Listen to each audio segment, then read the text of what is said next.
dan di sampingnya ada Aulianisya sebagai pemateri kedua, dan di sampingnya ada Amri sebagai pemateri yang terakhir. Dan ada pun teman kami atas nama Arfani Aulia Ramadhani tidak dapat ikut dalam pembuatan video hari ini karena berhubung lagi sedang sakit. Baik, langsung saja saya persilahkan kepada pemateri pertama untuk memaparkan hasil diskusi dari kelompok kami. Saya persilahkan.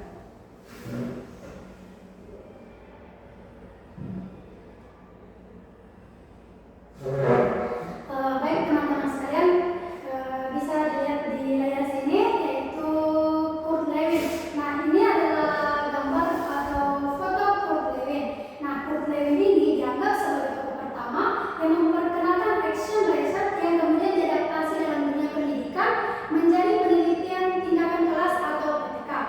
Nah, model ini itu menggunakan siklus yang spiral yang terdiri atas beberapa tahap yang berulang sehingga peneliti atau guru itu dapat memperbaiki proses pembelajaran secara berkesinambungan.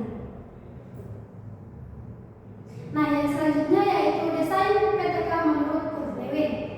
Nah, model PTK ini yaitu salah satu model dasar penelitian tindakan atau action research yang disusun sebagai siklus kegiatan yang berulang atau spiral untuk memperbaiki praktik.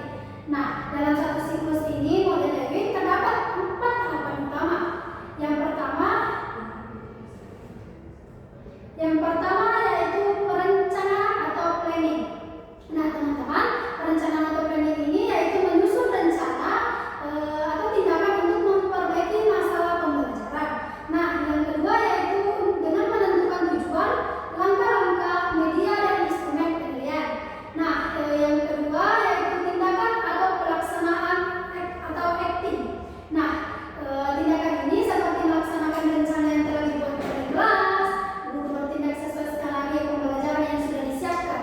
Nah, yang ketiga yaitu dengan pengamatan atau observasi. Nah, dengan ini yaitu dengan melakukan pengamatan terhadap proses dan hasil dari tindakan yang telah dilakukan. Nah, yang selanjutnya yaitu data dikumpulkan melalui lembar observasi, catatan lapangan atau rekaman. Nah, yang terakhir yaitu refleksi. Nah, refleksi ini yaitu dengan menganalisis hasil tindakan suatu observasi. Nah, yaitu dengan menentukan apakah masalah sudah teratasi atau perlu dilanjutkan atau perbaikan lebih lanjut pada siklus berikutnya. Baik, itu saja saya kembalikan kepada moderator. Baik, terima kasih kepada saudari Fitriani. Selanjutnya saya persilahkan kepada pemateri kedua untuk melanjutkan pemaparan materi dari kelompok kami. Baik, terima kasih atas kesempatannya. Moderator, di sini saya ingin melanjutkan materi pertama itu kelebihan. Sederhana dan mudah dipahami karena hanya ada 4 langkah dalam satu siklus. Model ini tidak terlalu rumit untuk guru atau penelitian pemula. Yang kedua itu praktis dan aplikatif. Model ini sangat cocok untuk memperbaiki praktis di kelas karena langsung mengaitkan rencana, pelaksanaan, evaluasi, dan perbaikan. Selanjutnya itu kelebihan partisipatif atau kolaboratif. Penelitian atau guru terlibat langsung dalam pelaksanaan dan observasi, melibatkan kolaborator guru lain atau siswa agar penilaian tidak dilakukan di luar kelas saja. Selanjutnya refleksi terus-menerus mendukung perbaikan. Setiap akhir siklus ada refleksi yang menjadi dasar revisi tindakan di siklus berikutnya, memungkinkan perbaikan berkelanjutan. Selanjutnya itu kelebihan fleksibel, bisa dilakukan dalam beberapa siklus sesuai kebutuhan, tidak harus terbatas pada satu siklus saja. Menjembatani teori dan praktik karena penelitian berinteraksi langsung dengan praktik pembelajaran di kelas.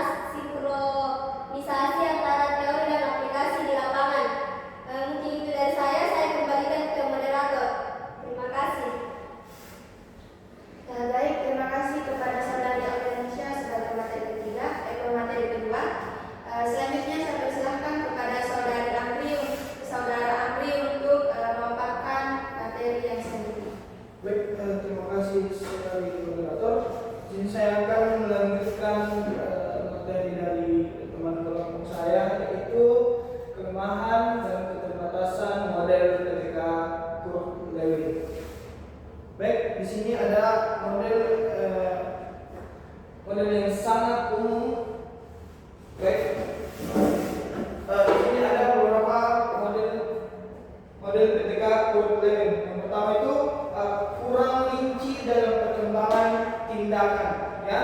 Model learning sangat umum, tidak memberikan panduan rinci bagaimana menyusun tindakan mikro atau banyaknya variasi langkah di dalam suatu siklus, yaitu perbedaan dengan model yang lebih kompleks seperti John Elliot. Ya. Yang kedua, ketergantungan pada refleksi jujur dan akurat. Tahap refleksi yang sangat penting tetapi tergantung pada objektivitas, penelitian, dan kolaborator. Jika refleksi kurang mendalam atau bias, revisi tindakan biasa kurang optimal. Baik, selanjutnya kelemahan dan keterbatasan model PDK, yaitu butuh waktu dan komitmen. Ya, agar efektif diperlukan beberapa siklus yang berarti waktu dan komitmen dari guru dan peserta di kelas. Selanjutnya beban ganda untuk guru.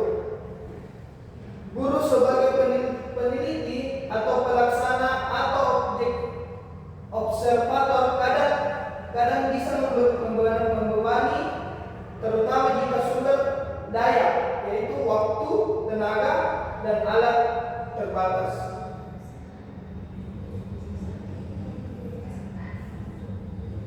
Baik, saya kembalikan ke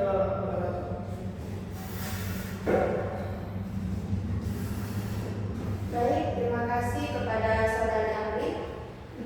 Itulah tadi pemaparan materi dari kelompok 1. Nah, adapun kesimpulan dari materi yang kami jelaskan yaitu model PTK Purjewin efektif digunakan untuk memperbaiki praktik pembelajaran karena sederhana, praktis, dan memungkinkan perbaikan berkelanjutan melalui siklus refleksi. Namun, model ini memiliki keterbatasan seperti sifatnya yang terlalu umum, membutuhkan waktu serta komitmen tinggi, dan hasilnya sulit digeneralisasi ke konteks lain.